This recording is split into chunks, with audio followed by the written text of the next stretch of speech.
Hi hello friends, ಎಲ್ಲರಿಗೂ ನಮ್ಮ ಅಡ್ಡ ವಾರಿಯರ್ಸ್ ಯೂಟ್ಯೂಬ್ ಚಾನಲ್ ಕಡೆಯಿಂದ ಸ್ವಾಗತ. ನಾವು ಈಗ ಪ್ರೆಸೆಂಟಾಗಿ ಕರ್ನಾಟಕ ಪಂಚಾಯತ್ ರಾಜ್ ವ್ಯವಸ್ಥೆ ಬಗ್ಗೆ ಮಾಹಿತಿಯನ್ನು ಒಂದೊಂದು ವಿಡಿಯೋದೊಳಗೆ ತಿಳ್ಕೊತಾ ಬರ್ತಿದ್ದೀವಿ. ನಾವು ಪ್ರಸ್ತುತ ಮೊನ್ನೆ ಕ್ಲಾಸ್ ಒಳಗೆ ಜಿಲ್ಲಾ ಪಂಚಾಯತಿ ವ್ಯವಸ್ಥೆ ಬಗ್ಗೆ ಮಾಹಿತಿಯನ್ನು ತಿಳ್ಕೊತಾ ಬರ್ತಿದ್ವಿ. ಇದರ ಜೊತೆಗೆ ಈ ಪಂಚಾಯತಿ ಬಗ್ಗೆನೂ ಮಾಹಿತಿಯನ್ನು ತಿಳ್ಕೊತಾನೂ ಕೂಡ ಒಂದೊಂದಾಗಿ ನೆಕ್ಸ್ಟಾಗಿ ಸಹಕಾರಿ ಚಳುವಳಿ ಬಗ್ಗೆನೂ ಮಾಹಿತಿಯನ್ನು ತಿಳ್ಕೊತಾ ಹೋಗೋಣ.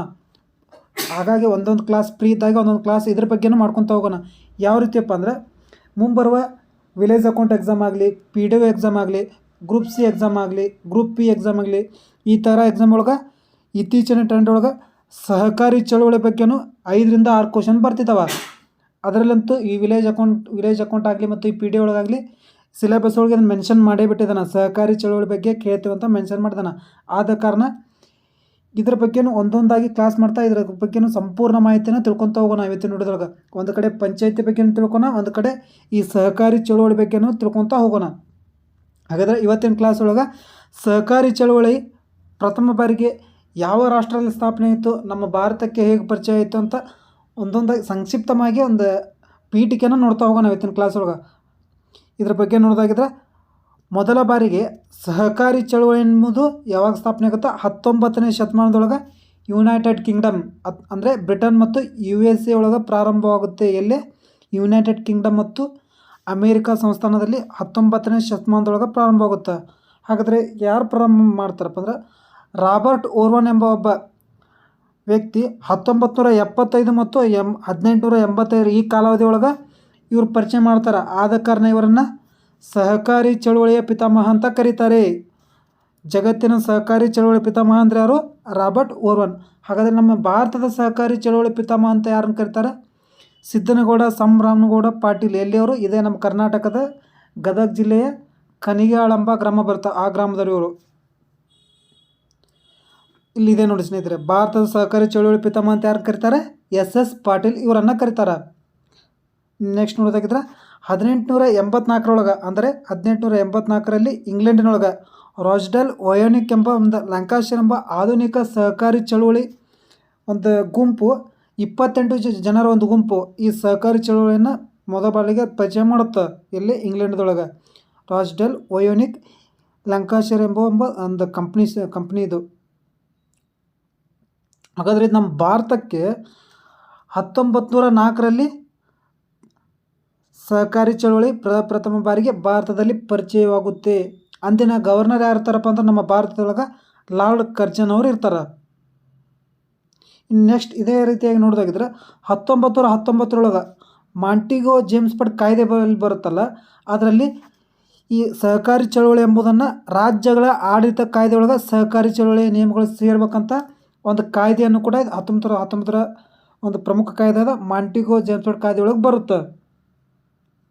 1904 ಅಕ್ಟೋಬರ್ನಲ್ಲಿ ಭಾರತದೊಳಗೆ, ಯಾವಾಗ 1904 ಅಕ್ಟೋಬರ್ ತಿಂಗಳೊಳಗೆ ಭಾರತದಲ್ಲಿ ಮೊದಲ ನಗರ ಸಹಕಾರಿ ಕ್ರೆಡಿಟ್ ಸೊಸೈಟಿಯಲ್ಲಿ ಸ್ಥಾಪನೆ ಆಗುತ್ತಾ ಮದ್ರಾಸ್ ಪ್ರೆಸಿಡೆಂಟಿಯಲ್ ಕಾಂಚೀಪುರಂನಲ್ಲಿ ಸ್ಥಾಪನೆ ಆಗುತ್ತೆ ಅಥವಾ ನೋಂದಾಯಿಸಲ್ಪಡುತ್ತೆ. ಮೊದಲ ಸಹಕಾರಿ ಕ್ರೆಡಿಟ್ ಸೊಸೈಟಿ ಎಲ್ಲಿ ಸ್ಥಾಪನೆ ಆಗುತ್ತಾ? ಮದ್ರಾಸಿನ ಕಾಂಚೀಪುರಂನಲ್ಲಿ ಸ್ಥಾಪನೆ ಆಗುತ್ತೆ.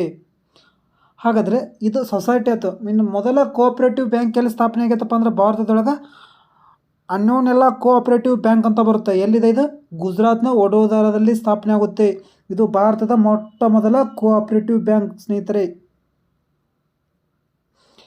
ಇನ್ನು 1942 ನಮ್ಮ ಬ್ರಿಟಿಷ್ ಭಾರತ ಸರ್ಕಾರದ ಒಂದು ಅಧಿಕಾರ ಇರ್ತದಲ್ಲ, ಅವಾಗ ಏನು ಮಾಡ್ತಾರಪ್ಪ ಇವರು, ಒಂದಕ್ಕಿಂತ ಹೆಚ್ಚು ಪ್ರಾಂತ್ಯಗಳಲ್ಲಿ ಏನು ಮಾಡ್ತೈತೆ, ಒಂದಕ್ಕಿಂತ ಹೆಚ್ಚು ಪ್ರಾಂತ್ಯದೊಳಗೆ ಕೋಆಪರೇಟಿವ್ ಸದಸ್ಯತ್ವವನ್ನು ಪಡೆದುಕೊಳ್ಳಲ್ಲ ಮಲ್ಟಿ ಕೋಆಪರೇಟಿವ್ ಅಂದರೆ ಬಹು ಸಹಕಾರಿ ಸಂಘ ಕಾಯ್ದೆಯನ್ನು ಕೂಡ ಇವರು ಜಾರಿಗೆ ತರ್ತಾರೆ 1942.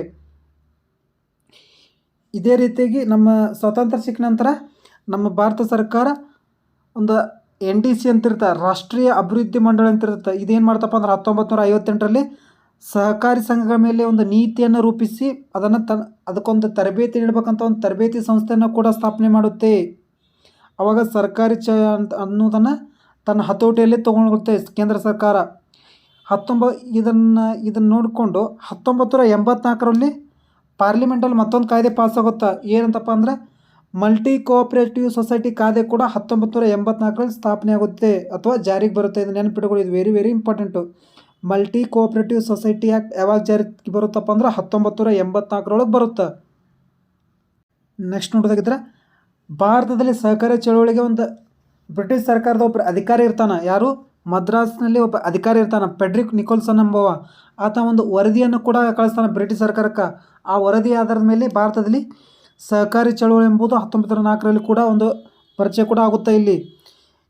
ಇದರ ಜೊತೆಗೆ ನಮ್ಮ ಕರ್ನಾಟಕವನ್ನು ತೆಗೆದುಕೊಂಡರೆ ಕರ್ನಾಟಕದಲ್ಲಿ ಮೊಟ್ಟ ಮೊದಲ ಕೋಆಪರೇಟಿವ್ ಸಂಘ ಅಥವಾ ಕೋಆಪರೇಟಿವ್ ಸೊಸೈಟಿ ಯಾವಾಗ ಸ್ಥಾಪನೆ ಆಗುತ್ತಪ್ಪ ಅಂದ್ರೆ 8/7/1905ರಲ್ಲಿ ಕನಿಗೆಹಾಳದಲ್ಲಿ ಮೊದಲ ಕೃಷಿ ಸಾಲ ಸಹಕಾರಿ ಸಂಘ ಪ್ರಾರಂಭವಾಗುತ್ತೆ. ಇದು ನಮ್ಮ ಭಾರತದ ಮೊಟ್ಟ ಮೊದಲ ಸಹಕಾರಿ ಸಂಘ ಅಂತ ಕೂಡ ಹೇಳ್ಬೋದು. ಇದನ್ನು ಸ್ಥಾಪನೆ ಮಾಡಿದವರು ಯಾರಪ್ಪ ಅಂದ್ರೆ ಸಿದ್ದನಗೌಡ ಸಣ್ಣ ರಾಮನಗೌಡ ಪಾಟೀಲ್. ಆದ ಕಾರಣ ಇವರನ್ನು ಭಾರತದ ಸಹಕಾರಿ ಚಳವಳಿ ಪಿತಾಮಹ ಅಂತ ಕೂಡ ಕರೀತಾರೆ.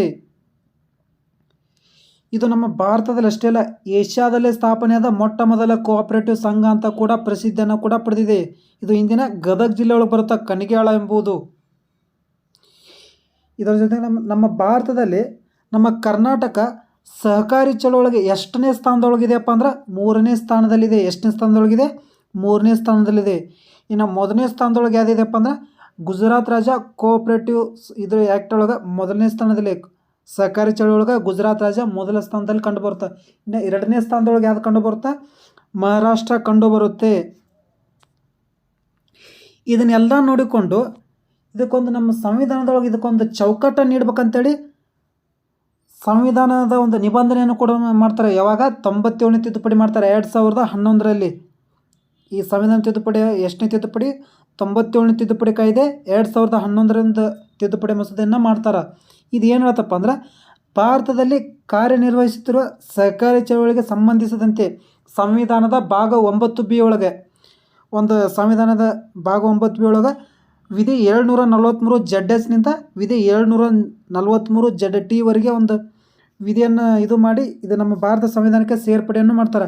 ಇದು 743 ಎನ್ನುವ ವಿಧಿ ನಮ್ಮ ಸಂವಿಧಾನದಲ್ಲಿ ಅತ್ಯಂತ ದೊಡ್ಡ ವಿಧಿ ಅಂತ ಕೂಡ ಹೇಳ್ಬೋದು ಇಲ್ಲಿ. ಇದರ ಜೊತೆಗೆ ಸಂವಿಧಾನದ ಭಾಗ 3 ಒಳಗೆ ಅಂದರೆ ಸಂವಿಧಾನದ ಭಾಗ 3 ಏನು ಹೇಳುತ್ತೆ? ಮೂಲಭೂತ ಹಕ್ಕುಗಳ ಬಗ್ಗೆ ಹೇಳುತ್ತೆ. ಈ ಮೂಲಭೂತ ಹಕ್ಕುಗಳೊಳಗೆ ವಿಧಿ 19/1ರಲ್ಲಿ ಸಹಕಾರ ಸಂಘವನ್ನು ಸ್ಥಾಪಿಸುವುದು ಪ್ರತಿಯೊಬ್ಬ ಯಾವುದೇ ವ್ಯಕ್ತಿಯ ಆದ್ಯ ಹಕ್ಕು ಇದೆ ಅಂತ ಕೂಡ ಹೇಳ್ಬೋದು ಇಲ್ಲಿ. ಎಷ್ಟನೇ ವಿಧಿ? 19/1ನೇ ವಿಧಿಯೊಳಗೆ ಯಾವುದೇ ನಾಗರಿಕ ಆಗಿರಲಿ ಆತನ ಮೂಲಭೂತ ಹಕ್ಕು. ಯಾವುದೇ ಸಹಕಾರಿ ಸಂಘ ಆತ ಸ್ವಯಂ ಪ್ರೇರಿತವಾಗಿ ಸ್ಥಾಪನೆ ಮಾಡುವ ಹಕ್ಕನ್ನು ಹೊಂದಿರ್ತಾನೆ. ಇದರ ಜೊತೆಗೆ ಈ ಸಹಕಾರಿ ಸಂಘಗಳನ್ನು ಪ್ರಚಾರ ಮಾಡಬೇಕಂತ ಕೂಡ ಸಂವಿಧಾನದ ಭಾಗ 4ರೊಳಗೆ ರಾಜ್ಯ ನೀತಿ ನಿರ್ದೇಶಕ ತತ್ವಗಳು ಅಂತ ಬರ್ತಾವೆ. ಅಲ್ಲಿ ಕೂಡ ಒಂದು ವಿಧಿಗೆ ಸೇರ್ಪಡೆ ಮಾಡ್ತಾರೆ. ಇದನ್ನು 43B ವಿಧಿ ಅಂತ ತರ್ತಾರೆ. ಅಲ್ಲಿ ಇದನ್ನು ಸೇರ್ಪಡೆ ಮಾಡ್ತಾರೆ. ಇನ್ನು ಕೋಆಪರೇಟಿವ್ ಆ್ಯಕ್ಟ್ ಎಂಬುದು ಯಾವ ಇದರೊಳಗೆ ಬರ್ತದಪ್ಪ ಅಂದ್ರೆ ರಾಜ್ಯ ಪಟ್ಟಿಯೊಳಗೆ ಬರುತ್ತೆ. ನಮ್ಮ ಸಂವಿಧಾನದೊಳಗೆ ಒಟ್ಟು 3 ಪಟ್ಟಿಗಳು ಬರ್ತಾವೆ. ಒಂದು ಕೇಂದ್ರ ಪಟ್ಟಿ, ಇನ್ನೊಂದು ರಾಜ್ಯ ಪಟ್ಟಿ, ಇನ್ನೊಂದು ಸಮವರ್ತಿ ಪಟ್ಟಿ ಅಂತ ಬರ್ತೈತೆ. ಈ 3 ಪಟ್ಟಿಯೊಳಗೆ ಕೋಆಪರೇಟಿವ್ ಆ್ಯಕ್ಟ್ ಎಂಬುದು ಎದರೊಳಗೆ ಬರುತ್ತಪ್ಪ ಅಂದ್ರೆ ರಾಜ್ಯ ಪಟ್ಟಿಯೊಳಗೆ ಬರುತ್ತೆ. ದೇ ಕೋಆಪರೇಟಿವ್ ಒಂದು ಸೆಕ್ಷನ್ ಬರ್ತಾವಲ್ಲಿ under entry number 32 7th schedule of the cooperative act of ಇಂಡಿಯಾದೊಳಗೆ ಇದು ಬರುತ್ತೆ ಅಂತ ಕೂಡ ಹೇಳ್ಬೋದು. ನಮ್ಮ ಪ್ರಸ್ತುತ ನೋಡೋಗಿದ್ದರೆ ನಮ್ಮ ಭಾರತದ ಸಹಕಾರಿ ಚಳುವಳಿಯ ಸಚಿವರು ಯಾರಿದ್ದಾರಪ್ಪ ಅಂದ್ರೆ ಅಮಿತ್ ಶಾ ಅವರಿದ್ದಾರೆ. ಪ್ರಸ್ತುತ ಯಾರಿದ್ದಾರೆ? ಅಮಿತ್ ಶಾ ಅವರಿದ್ದಾರೆ. ಇದರ ಜೊತೆಗೆ ನಮ್ಮ ಕರ್ನಾಟಕದಲ್ಲಿ ತೆಗೆದುಕೊಂಡಾದರೆ ಎನ್ ರಾಜಣ್ಣ ಅಂತಿದ್ದಾರೆ. ಪ್ರಸ್ತುತ ಕರ್ನಾಟಕದ ಸಹಕಾರಿ ಸಚಿವರು ಯಾರು? ಎನ್ ರಾಜಣ್ಣ. ಭಾರತ ತೆಗೆದುಕೊಂಡ್ರೆ ಅಮಿತ್ ಶಾ ಅವರಿದ್ದಾರೆ. ಇದೇ 2004ರೊಳಗೆ ನಮ್ಮ ಭಾರತಕ್ಕೆ ಸಹಕಾರಿ ಚಳವಳಿ ಪರಿಚಯವಾಗಿ 100 ವರ್ಷ ಕೂಡ ಆಗಿದೆ. ನೆಕ್ಸ್ಟ್ ವಿಡಿಯೋದಲ್ಲಿ ಸ್ನೇಹಿತರೆ ಇದರ ಮುಂದುವರಿದ ಭಾಗವಾದ ಕೋಆಪರೇಟಿವ್ ಆ್ಯಕ್ಟ್ ಸಂಬಂಧಪಟ್ಟಂತೆ ಒಂದಿವ್ಸ ಮೂಲ ತತ್ವಗಳು ಬರ್ತಾವೆ. ಸಹಕಾರಿ ಮೂಲ ತತ್ವಗಳಂತ 7 ಮೂಲ ತತ್ವಗಳಿದ್ದಾವೆ. ಅವ್ರ ಬಗ್ಗೆ ಮಾಹಿತಿ ತಿಳ್ಕೊಣ. ಮತ್ತು ಸಹಕಾರಿ ಒಂದು ಧ್ವಜ ಇದೆ. ಆ ಧ್ವಜದಲ್ಲಿ 7 ಬಣ್ಣಗಳಿವೆ. ಆ 7 ಬಣ್ಣಗಳು ಏನೇನು ಒಂದು ಮಾಹಿತಿಯನ್ನು ನೀಡ್ತಾವಂತ ಅದನ್ನು ತಿಳಿದುಕೊಳ್ಳೋಣ. ನಮ್ಮ ಭಾರತ ಮತ್ತು ಕರ್ನಾಟಕ ಸಂಬಂಧಪಟ್ಟಂತೆ ಕೋಆಪರೇಟಿವ್ಸ್ ಒಂದೆರಡು ಕಮಿಟೀಸ್ ಇದ್ದಾವೆ. ಅವ್ರ ಬಗ್ಗೆ ಸಂಪೂರ್ಣ ಮಾಹಿತಿಯನ್ನು ನೆಕ್ಸ್ಟ್ ವಿಡಿಯೋದೊಳಗೆ ತಿಳ್ಕೊಣ. Thank you friends. ಈ ಮಾಹಿತಿ ನಿಮಗೆ ಇಷ್ಟವಾಗಿದ್ದರೆ ನಮ್ಮ ಚಾನಲಾದ ಅಡ್ಡಾ ವಾರಿಯರ್ಸ್ ಯೂಟ್ಯೂಬ್ ಚಾನಲ್ಗೆ ಲೈಕ್ ಮಾಡಿ, ಶೇರ್ ಮಾಡಿ, ಸಪೋರ್ಟ್ ಮಾಡಿ.